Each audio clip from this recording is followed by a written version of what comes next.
back to your science class. We are running the chapter Microorganisms, Friend or Foe. Yesterday, I gave you a basic introduction of this chapter.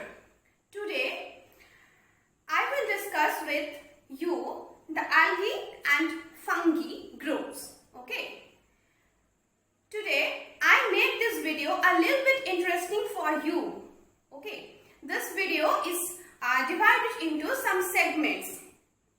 So, let's begin the class. So, what I told you previously, what is algae? Algae basically a primitive green plant. Most of the algae are green plant having chlorophyll in it. We already know that chlorophyll is a green colored pigment that helps in photosynthesis process. Well, so the blue-green algae or the green algae or most of the algae that having the chlorophyll can produce their own food through the photosynthesis process. So you can see over here some features or some important characteristic features of the algae like green colored pigment, and that is chlorophyll is present there, and they can be microscopic or macroscopic. Microscopic means they are so small that we cannot see those with our naked eyes. We can see those kind of organism under a device known as microscope. So some of the algae are microscope, but some of them are macroscopic. Macro means larger. So some of the algae we can see with our naked eyes. So they can be both microscopic and macroscopic. We can find some algae in the rainy or humid season in the brick buildings, in some fences, wall. So some green colored patchy moisture plant-like structures we can find in our environment, and those are the most popular common examples of algae in our environment. Some examples are like Chlamydomonas, a green algae, Volvox, Eulothrix, Fucus, Cara. All these are the examples of algae. So now I am providing you a video tutorial. So let's enjoy the video.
Look at the picture, children. These are some green algae present in the brick wall. You can find this kind of example in your environment, especially in the rainy season. Look, they are green in color. That means they contain chlorophyll. Okay. Now, this is another clip of algae present in the brick wall again, and these are the clips directly from my garden. So I hope the algae concept is now very clear to you.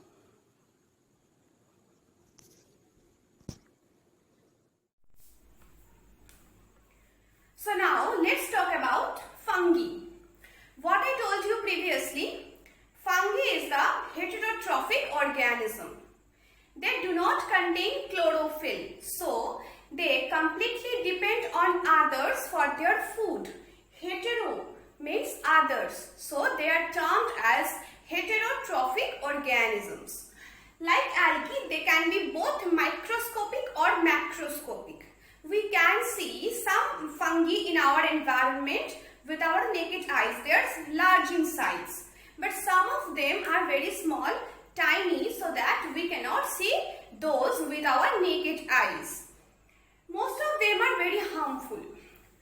I told you previous day that we are facing so many skin related problems, especially in the rainy season, humid season change.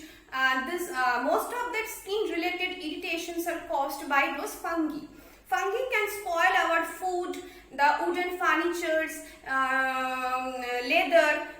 So there are so many harmful effects on the environment and as well as to the human beings. And the examples are like agaricus, mushroom. Some mushrooms are edible. We can eat and we can get some necessary minerals and nutrition from some of them, some of the fungi, some of the mushrooms. But all mushrooms found in our environment are not edible. So now let's enjoy the next video about the fungi.